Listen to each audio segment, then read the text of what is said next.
Hello students, welcome to my YouTube channel. ਅੱਜ ਦਾ ਸਾਡਾ ਟੌਪਿਕ ਹੈਗਾ ਲਾਰਜ ਇੰਟੈਸਟਾਈਨ, ਜਿਹਨੂੰ ਕੋਲਨ ਵੀ ਕਹਿੰਦੇ ਆ। ਇਸ ਵੀਡੀਓ ਦੇ ਵਿੱਚ ਅਸੀਂ ਪੜ੍ਹਾਂਗੇ definition of large intestine, parts of large intestine and layers of large intestine and also functions of large intestine. Now there is definition of large intestine ਕੀ ਕਹਿੰਦੇ ਆ। It is about 1.5 meters long tube। ਜਿਹੜੀ large intestine ਹੈਗੀ, ਮੈਂ ਦੇਖੋ diagram ਬਣਾਇਆ ਹੋਇਆ ਗਾ ਕਿ ਕਹਿੰਦੇ ਵੀ ਇਹ ਜਿਹੜੀ 1.5 ਮੀਟਰ ਜਿਹੜੀ ਲੌਂਗ ਟਿਊਬ ਹੁੰਦੀ ਆ। It start from caecum caecum, ਤੁਸੀਂ ਦੇਖ ਸਕਦੇ ਆ ਡਾਇਗਰਾਮ ਦੇ ਵਿੱਚ caecum and ends at the rectum and anal canal. Caecum ਤੋਂ ਇਹ ਸਟਾਰਟ ਹੁੰਦੀ ਆ ਤੇ ਐਨਲ ਕਨਾਲ ਤੱਕ ਇਹਦਾ ਐਂਡ ਹੁੰਦਾ ਹੈਗਾ। Its lumen is big and it's surrounded small intestine. ਜਿਹੜਾ ਦਾ ਲਿਊਮਨ ਹੁੰਦਾ ਉਹ ਬਿਗ ਹੁੰਦਾ ਹੈਗਾ, ਠੀਕ ਹੈ, ਤੇ ਜਿਹੜੀ ਇਹ ਸਮਾਲ ਇੰਟੈਸਟਾਈਨ ਨੂੰ ਕਵਰ ਕਰਕੇ ਰੱਖਦੀ ਹੈਗੀ ਹੈ, ਠੀਕ ਹੈ। Next one is a parts of large intestine. It has 7 parts. Large intestine ਦੇ 7 ਪਾਰਟਸ ਹੁੰਦੇ ਆ। First is caecum, ascending colon, transverse colon, descending colon and sigmoid colon. Next one is rectum and anal canal. इन्होंने एक एक करके असी explain करते हैं। तुसी डायग्राम दे विच देख सकते हैं, मैं डायग्राम प्रोवाइड किया होया। सिकम असेंडिंग कॉलन, ठीक है, ਜਿਹੜੀ ਉੱਪਰ ਨੂੰ ਜਾ ਰਹੀ ਹੈ क्योंकि ਇਹ ਤਾਂ ਅਸੈਂਡਿੰਗ ਕੋਲਨ ਨੂੰ ਕਿਹਾ ਗਿਆ ਹੈਗਾ। Next one is a transverse colon, descending colon ਜੋ ਨੀਚੇ ਨੂੰ ਆ ਰਹੀ ਹੈਗੀ ਆ। ਉਸ ਤੋਂ ਨੈਕਸਟ ਇਜ਼ ਸਿਗਮੋਇਡ ਕੋਲਨ ਜਿਹੜੀ ਐਸ ਸ਼ੇਪ ਦੀ ਹੁੰਦੀ ਆ, ਹਨਾ। Next is a rectum and anal canal, ਜਿਹਨੂੰ ਆਪਾਂ ਐਨਸ ਕਹਿੰਦੇ ਆ। ਇਹਨਾਂ ਨੂੰ ਐਕਸਪਲੇਨ ਕਰਦੇ ਹਾਂ। Now first part of large intestine, first is a cecum. This is 6 centimeter long dilate region। ਜਿਹੜਾ ਇਹ ਸਿਕਮ ਹੈਗਾ, ਇਹ ਡਾਇਲੇਟ ਰੀਜਨ ਹੈਗਾ 6 ਸੈਂਟੀਮੀਟਰ ਲੌਂਗ ਹੁੰਦਾ ਹੈਗਾ। And it is the first part of the colon. ਜਿਹੜਾ ਕੋਲਨ ਦਾ ਇਹ ਫਸਟ ਪਾਰਟ ਹੈਗਾ। Vermiform appendix tube is connected to the caecum. ਤੁਸੀਂ ਦੇਖੋ ਡਾਇਗਰਾਮ ਦੇ ਵਿੱਚ ਜਿਹੜੀ ਸਿਕਮ ਦੇ ਨਾਲ ਇੱਕ ਛੋਟੀ ਜਿਹੀ ਟਿਊਬ ਹੈਗੀ ਆ, ਹਨਾ, ਉਹਨੂੰ ਕੀ ਕਹਿੰਦੇ ਹੈਗੇ ਆ, ਅਪੈਂਡਿਕਸ ਕਹਿੰਦੇ ਹੈਗੇ ਆ। ਵੈਸੇ ਤਾਂ ਇਹਦਾ ਜਿਹੜਾ ਗੈਸਟ੍ਰੋਇੰਟੇਸਟਾਈਨ ਜਿਹੜਾ ਆਪਣਾ ਟਰੈਕ ਹੈ ਉਹਦੇ ਵਿੱਚ ਕੋਈ ਕੰਮ ਨਹੀਂ ਹੈਗਾ, ਠੀਕ ਹੈ। ਵੈਸੇ ਇਹ ਨਾਲ ਹੈਲਪਰ ਦੀ ਤੌਰ ਤੇ, ਹਨਾ, ਵੈਸੇ ਇਹ ਅਟੈਚ ਹੁੰਦੀ ਹੈਗੀ ਆ। ਪਰ ਜਦੋਂ ਇਸ ਦੇ ਵਿੱਚ ਜਿਹੜਾ ਫਲੂਇਡ ਫਿਲਡ ਹੋਣ ਲੱਗ ਜਾਂਦਾ ਹੈਗਾ, ਜਿਹੜਾ ਫੂਡ ਹੈਗਾ ਫਿਲ ਹੋਣ ਲੱਗ ਜਾਂਦਾ ਹੈਗਾ, ਤਾਂ ਇਹ ਓਬਸਟਰਕਸ਼ਨ ਕਾਜ਼ ਕਰਦੀ ਆ। ਤਾਂ ਫਿਰ ਇਹਨੂੰ ਆਪਰੇਟ ਦੇ ਦੁਆਰਾ ਜਦੋਂ ਆਪਾਂ ਕਹਿ ਦਿੰਦੇ ਹਾਂ ਅਪੈਂਡਿਸਾਈਟਸ ਹੋ ਜਾਂਦਾ, ਹਨਾ, ਉਦੋਂ ਇਹਨੂੰ ਕੱਢਿਆ ਜਾਂਦਾ ਹੈਗਾ, ਰਿਮੂਵ ਕਰ ਦਿੱਤਾ ਜਾਂਦਾ। ਜਿਹੜੀ ਕੋਲਨ ਹੁੰਦੀ ਆ ਉਸ ਤੋਂ ਨੈਕਸਟ ਉਹਦੇ ਵਿੱਚ 4 ਪਾਰਟਸ ਹੁੰਦੇ ਆ।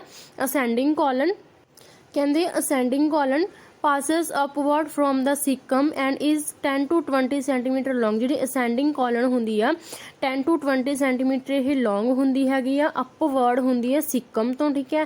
At the level of the liver it curves. ਜਿੱਥੇ ਜਿਹੜਾ ਲੀਵਰ ਹੁੰਦਾ ਹੈਗਾ ਉੱਥੋਂ ਇਹ ਕਰਵ ਸ਼ੇਪ ਲੈ ਲੈਂਦੀ ਹੈਗੀ ਹੈ। ਤਾਂ ਕਾਹਦੇ ਵਿੱਚ ਬਿਕਮ ਕੀ ਬਣ ਜਾਂਦੀ ਹੈ, ਇਹ ਟ੍ਰਾਂਸਵਰਸ ਕੋਲਨ ਬਣ ਜਾਂਦੀ। ਤੁਸੀਂ ਦੇਖ ਸਕਦੇ ਆ ਜਿੱਥੇ ਇਹਨੇ ਮੋੜ ਕੀਤਾ ਹੋਇਆ, ਹਨਾ, ਠੀਕ ਹੈ, ਉੱਥੋਂ ਉੱਥੇ ਲੀਵਰ ਪ੍ਰੈਜ਼ੈਂਟ ਹੁੰਦਾ, ਹਨਾ, ਆਪਣੇ, ਤਾਂ ਉੱਥੋਂ ਇਹ ਟ੍ਰਾਂਸਵਰਸ ਕੋਲਨ ਬਣ ਜਾਂਦੀ ਹੈ। Next is the transverse colon. This is located in the front of the duodenum. Duodenum ਦੇ ਇਹ ਫਰੰਟ ਹੁੰਦੀ ਹੈਗੀ ਆ, ਠੀਕ ਹੈ। ਸਟਮਕ ਦਾ ਜਿਹੜਾ ਪਾਰਟ ਹੁੰਦਾ ਹੈਗਾ ਐਂਡ ਵਾਲਾ, ਤੇ ਜਿਹੜੀ ਸਮਾਲ ਇੰਟੈਸਟਾਈਨ ਹੁੰਦੀ ਉਹਦਾ ਅੱਪਰ ਪਾਰਟ ਹੁੰਦਾ, ਠੀਕ ਹੈ। Stomach and spleen where it forms splenic flexure. ਜਿੱਥੇ ਸਟਮਕ ਤੇ ਸਪਲੀਨਿਕ ਫਲੈਕਸਰ ਬਣਾਉਂਦੇ ਹੈਗੇ ਉੱਥੇ ਇਹ ਪ੍ਰੈਜ਼ੈਂਟ ਹੁੰਦੀ ਹੈਗੀ ਆ। ਐਂਡ ਕਰਵਸ ਡਾਊਨਵਰਡ ਟੂ ਬਿਕਮ ਦਾ, ਜਦੋਂ ਇਹ ਡਾਊਨਵਰਡ ਹੋ ਜਾਂਦੀ ਆ ਤਾਂ ਕਿਹਦੀ ਸ਼ੇਪ ਲੈ ਲੈਂਦੀ ਹੈਗੀ ਆ, ਡਿਸੈਂਡਿੰਗ ਕੋਲਨ ਦੀ। Next one is a descending colon. This passes down to the left side of the abdominal cavity। descending colon ਕਿੱਥੋਂ ਪਾਸ ਕਰਦੀ ਆ, ਲੈਫਟ ਸਾਈਡ ਤੋਂ abdominal cavity ਦੀ, ਠੀਕ ਹੈ। 25 to 30 ਸੈਂਟੀਮੀਟਰ ਇਹ ਲੌਂਗ ਹੁੰਦੀ ਹੈ। ਡਾਇਗਰਾਮ ਦੇ ਵਿੱਚ ਤੁਸੀਂ ਦੇਖ ਸਕਦੇ ਆ।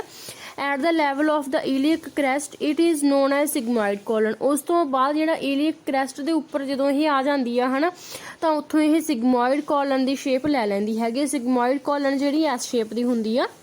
Next one is a sigmoid colon. This is S-shaped tube and 40 centimeter long। ਜਿਹੜੀ sigmoid colon ਹੁੰਦੀ ਤੁਸੀਂ ਡਾਇਗਰਾਮ ਦੇ ਵਿੱਚ ਦੇਖ ਸਕਦੇ ਆ, ਇਹ ਥੋੜਾ ਲਾਈਟਲੀ S ਸ਼ੇਪ ਦੀ ਹੁੰਦੀ ਆ, 40 centimeter long ਹੁੰਦੀ ਆ। and continues downwards to become rectum। and downward ਨੀਚੇ ਵੱਲ ਨੂੰ ਇਹ ਕੰਟੀਨਿਊ ਹੁੰਦੀ ਆ, ਤਾਂ ਉੱਥੇ ਕੀ ਬਣ ਜਾਂਦੀ ਆ, ਇਹ ਰੈਕਟਮ, ਠੀਕ ਹੈ। Next one is rectum. It is 30 centimeter long tube। ਜਿਹੜਾ ਰੈਕਟਮ ਹੈਗਾ 13 centimeter long tube ਹੈਗੀ ਆ ਇਹ। It leads from sigmoid colon and terminates at the anal canal। terminates मतलब कित्थे ही मीट करदी है, एंड कित्थे हुंदा एनल कनाल ते। ਤੇ ਸਿਗਮੋਇਡ ਕੋਲਨ ਤੋਂ ਇਹ ਲੀਡਸ ਕਰਦੀ ਹੈ, ਸ਼ੁਰੂ ਹੁੰਦੀ ਹੈ। ਠੀਕ ਹੈ, next word is the anal canal, ਜਿਹਨੂੰ ਆਪਾਂ ਐਨਸ ਕਹਿੰਦੇ ਆ। It is 3.8 centimetre long tube. ਜਿਹੜਾ ਐਨਲ ਕਨਾਲ ਹੈਗੀ ਹੈ 3.8 ਸੈਂਟੀਮੀਟਰ ਟਿਊਬ ਹੈਗੀ ਆ।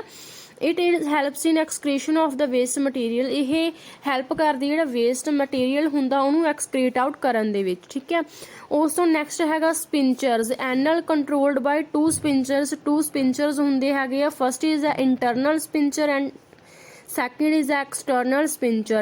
Internal spincher, it is made up of smooth muscle fiber and it controls by autonomic nervous system. ਜਿਹੜੇ internal spincers ਹੁੰਦੇ ਆ ਉਹ ਅੰਦਰ spincers ਹੁੰਦੇ ਆ ਆਪਣੇ। ਠੀਕ ਹੈ, ਇਹ ਆਪਣੇ ਕੰਟਰੋਲ ਦੇ ਵਿੱਚ ਨਹੀਂ ਹੁੰਦੇਗੇ, ਆਟੋਨੋਮਿਕ ਨਰਵਸ ਸਿਸਟਮ ਦੇ ਕੰਟਰੋਲ ਵਿੱਚ ਇਹ ਹੁੰਦੇ ਆ। ਇਹ ਸਮੂਥ ਮਸਲ ਫਾਈਬਰ ਦੇ ਬਣੇ ਹੁੰਦੇ ਆ। ਸੈਕਿੰਡ ਹੈਗਾ external spincher. It is made up of skeletal muscle and human can control it voluntary. ਜਿਹੜੇ external spincher ਹੁੰਦੇ ਆ ਇਹ skeletal muscle ਦੇ ਬਣੇ ਹੁੰਦੇ ਆ। ਠੀਕ ਹੈ, ਤਾਂ ਜਿਹੜੇ ਹਿਊਮਨ ਹੈਗਾ ਇਹਨਾਂ ਨੂੰ ਵੋਲੰਟਰੀ ਆਪਣੀ ਇੱਛਾ ਦੇ ਨਾਲ ਆਪਣਾ ਕੰਟਰੋਲ ਇਹਨਾਂ ਉੱਪਰ ਕਰ ਸਕਦਾ। ਜਦੋਂ ਆਪਾਂ ਨੂੰ ਅਰਜ਼ ਹੁੰਦੀ ਹੈ ਫੀਸਿਸ ਪਾਸ ਕਰਨ ਦੀ ਵੇਸਟ ਮਟੀਰੀਅਲ ਹੈ ਨਾ, ਤਾਂ ਆਪਾਂ ਉਹ ਕੰਟਰੋਲ ਕਰ ਲੈਂਦੇ ਹੈਗੇ। ਕਈ ਵਾਰੀ ਕੋਈ ਇੱਦਾਂ ਦੀ ਸਿਚੁਏਸ਼ਨ ਹੁੰਦੀ ਹੈਗੀ ਹੈ। ਠੀਕ ਹੈ, ਉਸ ਤੋਂ ਨੈਕਸਟ ਹੈਗਾ layers of large intestine. 4 layers ਹੁੰਦੀਆਂ ਹੈਗੀਆਂ। ਸਿਰੋਸਾ, ਜਿਹਨੂੰ ਆਪਾਂ ਆਊਟਰ ਕਵਰਿੰਗ ਕਹਿੰਦੇ ਹੈਗੇ ਆ, ਡਾਇਗਰਾਮ ਦੇ ਵਿੱਚ ਤੁਸੀਂ ਦੇਖ ਸਕਦੇ ਆ। Next is a muscle layer. Longitudinal muscle fibre collected into 3 bands. ਇਸ ਦੇ ਵਿੱਚ ਲੌਂਗੀਟਿਊਡਨਲ ਮਸਲ ਫਾਈਬਰਸ ਹੁੰਦੇ ਆ। ਠੀਕ ਹੈ, ਜਿਨ੍ਹਾਂ ਨੂੰ ਟੀਨੀਆ ਕੋਲਾਈ ਕਹਿੰਦੇ ਆ। Extended from caecum to the rectum. ਜਿਹੜੇ ਸੀਕਮ ਤੋਂ ਲੈ ਕੇ ਰੈਕਟਮ ਦੇ ਤੱਕ ਸਾਰੀ ਐਨਲ ਕਨਾਲ ਦੇ ਵਿੱਚ ਇਹ ਪ੍ਰੈਜ਼ੈਂਟ ਹੁੰਦੇ ਆ। ਥਰਡ ਹੈਗੀ ਆ ਸਬਮਿਊਕੋਜ਼ਾ। more lymphoid tissue than any other part which help in defense. ਜਿਹੜਾ ਸਬਮਿਊਕੋਜ਼ਾ ਹੁੰਦਾ ਇਹਦੇ ਵਿੱਚ ਲਿੰਫੋਇਡ ਟਿਸ਼ੂ ਪ੍ਰੈਜ਼ੈਂਟ ਹੁੰਦੇ ਜਿਹੜੇ ਡਿਫੈਂਸ ਵਿੱਚ ਹੈਲਪ ਕਰਦੇ ਹੈਗੇ ਆ। Next one is a mucosa. Large number of mucus secreting globular cells are present. Mucosa layer ਦੇ ਵਿੱਚ ਕੀ ਹੁੰਦਾ, ਬਹੁਤ ਜ਼ਿਆਦਾ ਨੰਬਰ ਦੇ ਵਿੱਚ, ਲਾਰਜ ਨੰਬਰ ਦੇ ਵਿੱਚ ਜਿਹੜੇ ਮਿਊਕਸ ਸਕ੍ਰੀਟ ਕਰਨ ਵਾਲੇ ਗਲੋਬੂਲਰ ਸੈੱਲ ਹੁੰਦੇ ਉਹ ਪ੍ਰੈਜ਼ੈਂਟ ਹੁੰਦੇ ਆ, ਜਿਹੜੇ ਫੀਸਿਸ ਨੂੰ ਵੇਸਟ ਮਟੀਰੀਅਲ ਨੂੰ ਅੱਗੇ ਪਾਸ ਆਊਟ ਕਰਨ ਦੇ ਵਿੱਚ ਹੈਲਪ ਕਰਦੇ ਆ। ਠੀਕ ਹੈ, ਡਾਇਗਰਾਮ ਦੇ ਵਿੱਚ ਤੁਸੀਂ ਦੇਖ ਸਕਦੇ ਆ। Next one is a function of large intestine.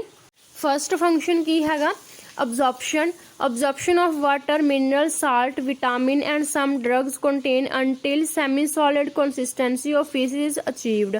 Absorption मतलब सोकना। लार्ज इंटेस्टाइन की करदी आ, ਜਿਹੜਾ ਵਾਟਰ, ਮਿਨਰਲ, ਸਾਲਟ, ਵਿਟਾਮਿਨ ਇਹਨਾਂ ਦੀ absorption ਕਰਦੀ ਹੈਗੀ ਆ ਜਦੋਂ ਤੱਕ ਜਿਹੜਾ ਮਟੀਰੀਅਲ ਹੈਗਾ ਸੈਮੀ ਸੋਲਿਡ ਨਹੀਂ ਹੋ ਜਾਂਦਾ, ਉਸ ਤੋਂ ਬਾਅਦ ਇਹ ਪਾਸ ਆਊਟ ਕਰ ਦਿੰਦੀ ਹੈਗੀ ਆ ਫੀਸਿਸ ਦੇ ਰੂਪ ਵਿੱਚ। Next is a bacteria present in the large intestine that are harmless and synthesis vitamin K and folic acid are E. coli. Enter E. bacteria arrogans, streptococcus and clostridium preferens। ਇਹਦੇ ਵਿੱਚ bacteria present ਹੁੰਦੇ ਆ large intestine ਦੇ ਵਿੱਚ। ਠੀਕ ਹੈ, ਜਿਹੜੇ ਹਾਰਮਲੈਸ ਹੁੰਦੇ ਆ, ਆਪਣੀ ਬੋਡੀ ਲਈ ਚੰਗੇ ਹੁੰਦੇ ਆ। ਠੀਕ ਹੈ, ਜਿਹੜੇ ਵਿਟਾਮਿਨ K ਦੀ ਸਿੰਥਸਿਸ ਕਰਦੇ ਆ। ਉਸ ਨੈਕਸਟ ਹੈਗਾ the gases that's produced in intestine due to food and drink consumption. ਜਿਹੜੀਆਂ ਗੈਸਿਸ ਹੁੰਦੀਆਂ ਹਨਾ ਇੰਟੈਸਟਾਈਨ ਦੇ ਵਿੱਚ ਪ੍ਰੋਡਿਊਸ ਕੀਤੀਆਂ ਜਾਂਦੀਆਂ ਜਦੋਂ ਫੂਡ ਤੇ ਡਰਿੰਕ ਦੀ ਕੰਜ਼ੰਪਸ਼ਨ ਹੁੰਦੀ ਆ। Is excreted out by the large intestine in the form of flatus, ਜਿਹਨੂੰ ਆਪਾਂ ਵਾਈਨ ਕਹਿੰਦੇ ਹਾਂ, ਹਵਾ। ਜਿਹੜੀਆਂ ਗੈਸਿਸ ਹੁੰਦੀਆਂ ਪ੍ਰੋਡਿਊਸ ਹੁੰਦੀਆਂ ਜਦੋਂ ਫੂਡ ਦੀ ਅਬਜ਼ੌਰਪਸ਼ਨ ਹੁੰਦੀ ਰਹੀ ਹੈ ਹਨਾ, ਹੋ ਰਹੀ ਹੁੰਦੀ ਹੈ, ਕੰਜ਼ੰਪਸ਼ਨ ਹੁੰਦੀ ਆ, ਤਾਂ ਉਹਨੂੰ ਲਾਰਜ ਇੰਟੈਸਟਾਈਨ ਦੁਆਰਾ ਐਕਸਕ੍ਰੀਟ ਆਊਟ ਕਰ ਦਿੱਤਾ ਜਾਂਦਾ। ਠੀਕ ਹੈ, ਨੈਕਸਟ ਹੈਗਾ ਫੂਡ ਮੂਵਸ ਇਨ ਲਾਰਜ ਇੰਟੈਸਟਾਈਨ ਬਾਈ ਪੈਰੀਸਟਾਲਟਿਕ ਮੂਵਮੈਂਟ। ਪੈਰੀਸਟਾਲਟਿਕ ਮੂਵਮੈਂਟ ਹੁੰਦੀ ਆ ਉਦੋਂ ਜਦੋਂ ਫੂਡ ਨੂੰ ਅੱਗੇ ਦੇ ਅੱਗੇ ਧੱਕਦੇ ਹੈਗੇ ਆ ਹਨਾ। ਠੀਕ ਹੈ, ਤਾਂ ਇਹਦਾ ਲਾਰਜ ਇੰਟੈਸਟਾਈਨ ਦੇ ਇਹ ਕੰਮ ਹੈਗਾ। Food moves from stomach to large intestine by the food mass movement that is called gastrocolic effect. ਠੀਕ ਹੈ, ਜਿਹਨੂੰ ਗੈਸਟ੍ਰੀਓਕੋਲਾਈ ਇਫੈਕਟ ਕਹਿੰਦੇ ਹੈਗੇ। ਜਿਹੜਾ ਫੂਡ ਹੈਗਾ ਸਟਮਕ ਤੋਂ ਲਾਰਜ ਇੰਟੈਸਟਾਈਨ ਦੇ ਵਿੱਚ ਪਾਸ ਹੁੰਦਾ ਬਾਈ ਦਾ ਫੂਡ ਮਾਸ ਮੂਵਮੈਂਟ। ਠੀਕ ਹੈ, ਨੈਕਸਟ ਫੰਕਸ਼ਨ ਹੈਗਾ defecation. In defecation mass movement transfer to rectum and rectum to excrete the waste product out. Large intestine ਦਾ ਕੀ ਕੰਮ ਹੈਗਾ, ਜਿਹੜੀ ਡੈਫੀਕੇਸ਼ਨ ਕੀਤੀ ਜਾਂਦੀ ਹੈਗੀ ਜਦੋਂ ਮਾਸ ਮੂਵਮੈਂਟ ਜਿਹੜਾ ਵੇਸਟ ਮਟੀਰੀਅਲ ਹੁੰਦਾ ਹੈਗਾ ਰੈਕਟਮ ਤੋਂ ਐਕਸਕ੍ਰੀਟ ਆਊਟ ਕਰ ਦਿੱਤਾ ਜਾਂਦਾ ਹੈਗਾ। ਠੀਕ ਹੈ, ਇਹਨੂੰ ਕਹਿੰਦੇ ਹੈਗੇ ਡੈਫੀਕੇਸ਼ਨ। ਨੈਕਸਟ ਹੈਗਾ in infant defecation is an involuntary action. Infant ਦੇ ਵਿੱਚ ਜਿਹੜੀ ਡੈਫੀਕੇਸ਼ਨ ਹੁੰਦੀ ਆ ਇਹ ਇਨਵੋਲੰਟਰੀ ਹੁੰਦੀ ਆ, ਉਹ ਆਪਣੀ ਇੱਛਾ ਦੇ ਅਨੁਸਾਰ ਨਹੀਂ ਜਿਹੜੀ ਡੈਫੀਕੇਸ਼ਨ ਕਰਦੇ ਹੈਗੇ, ਮਟੀਰੀਅਲ ਪਾਸ ਆਊਟ ਕਰਦੇ ਹੈਗੇ, ਇਨਵੋਲੰਟਰੀ ਹੋ ਜਾਂਦਾ ਉਹਨਾਂ ਦੇ। Defecation reflex development in the age of 2 to 3 years, ਜਿਹੜੀ ਇਹ ਡਿਵੈਲਪ ਕਦੋਂ ਹੁੰਦੀ ਹੈ 2 ਤੋਂ 3 ਸਾਲ ਦੀ ਏਜ ਵਿੱਚ ਇਹ ਡਿਵੈਲਪ ਹੋ ਜਾਂਦੀ ਆ। Defecation start when contraction of abdominal muscle and intra abdominal pressure increase, ਕਦੋਂ ਸਟਾਰਟ ਹੁੰਦੀ ਹੈ ਇਹ, ਜਦੋਂ ਜਿਹੜਾ ਕੰਟਰੈਕਸ਼ਨ ਹੈਗੀ ਐਬਡੋਮੀਨਲ ਮਸਲ ਦੀ ਉਹ ਪ੍ਰੈਸ਼ਰ ਜਿਹੜਾ ਹੈਗਾ ਇਨਕਰੀਜ਼ ਹੋ ਜਾਂਦਾ, ਤਾਂ ਆਪਾਂ ਨੂੰ ਅਰਜ ਹੁੰਦੀ ਹੈਗੀ ਹੈ ਡੈਫੀਕੇਸ਼ਨ ਦੀ, ਠੀਕ ਹੈ। ਇਨ adults ਡੈਫੀਕੇਸ਼ਨ feces is an semi-solid brown color mass and it is because of stereobilian pigment, ਠੀਕ ਹੈ। ਜਿਹੜਾ ਫੀਸਿਸ ਹੁੰਦਾ ਸੈਮੀ ਸੋਲਿਡ ਹੁੰਦਾ, ਬਰਾਊਨ ਕਲਰ ਦਾ ਹੁੰਦਾ ਹੈਗਾ। Anal sphincter is involuntary control, ਜਿਹੜਾ ਐਨਲ ਸਪਿੰਚਰਸ ਦਾ ਹੁੰਦਾ ਉਹਨਾਂ ਦਾ ਇਨਵੋਲੰਟਰੀ ਕੰਟਰੋਲ ਹੁੰਦਾ ਹੈਗਾ। And it opens when defecation start, ਜਿਹੜਾ ਇਨਵੋਲੰਟਰੀ ਹੋਊਗਾ ਇੱਥੇ ਵੋਲੰਟਰੀ ਕੰਟਰੋਲ ਆਊਗੀ ਆਪਣੀ ਇੱਛਾ ਦੇ ਅਨੁਸਾਰ। Anal sphincter is have voluntary control and it opens when defecation start, ਜਿਹੜੇ ਸਪਿੰਚਰ ਹੁੰਦੇ ਜਦੋਂ ਡੈਫੀਕੇਸ਼ਨ ਆਪਾਂ ਨੂੰ ਸਟਾਰਟ ਹੁੰਦੀ ਆ ਹੈ ਨਾ, ਤਾਂ ਉਦੋਂ ਇਹ ਓਪਨ ਹੋ ਜਾਂਦੇ ਹੈਗੇ। ਫਰੈਂਡਸ ਇਹ ਸੀ ਕਿ ਸਾਡੀ ਅੱਜ ਦੀ ਵੀਡੀਓ, ਮਿਲਦੀ ਆ ਨੈਕਸਟ ਵੀਡੀਓ ਦੇ ਵਿੱਚ। ਉਸ ਵੀਡੀਓ ਦੇ ਵਿੱਚ ਸਮਾਲ ਇੰਟਰਸਟਾਈਨ ਕਰਾਂਗੇ। ਜੇਕਰ ਵੀਡੀਓ ਤੁਹਾਨੂੰ ਚੰਗੀ ਲੱਗੇ ਤਾਂ ਲਾਈਕ ਕਮੈਂਟ ਸ਼ੇਅਰ ਜ਼ਰੂਰ ਕਰਿਓ, ਕਮੈਂਟ ਕਰਕੇ ਦੱਸਿਓ ਤੁਹਾਨੂੰ ਵੀਡੀਓ ਕਿੱਦਾਂ ਦੀ ਲੱਗੀ। ਬੈਲ ਆਈਕਨ ਨੂੰ ਜ਼ਰੂਰ ਪ੍ਰੈਸ ਕਰ ਲਿਓ ਤਾਂ ਜੋ ਮੇਰੀ ਹਰੇਕ ਵੀਡੀਓ ਨੋਟੀਫਿਕੇਸ਼ਨ ਤੁਹਾਡੇ ਕੋਲ ਸਭ ਤੋਂ ਪਹਿਲਾਂ